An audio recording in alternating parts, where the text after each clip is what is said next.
Mga idol, meron tayo dito to. Alam niyo naman siguro kung ano to. Yung mga collector ng mga ano dyan, Ghostbuster. Yan, life size to ha.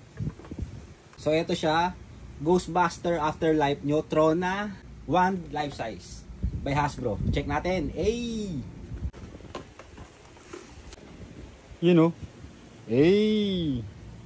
Shish!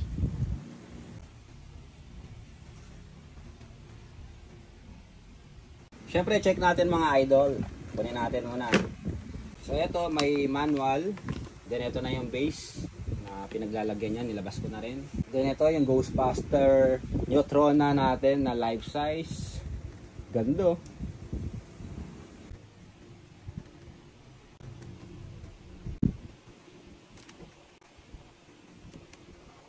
Yan siya. Pinatong na muna natin sa kanyang stand. Ganda tingnan, no? Lalo pa naka-display mga Lodi Cakes. So, try natin i-on, ha. Lupit, gumana, ha. Kitang-kita nyo, rinig na rinig nyo, gumagana.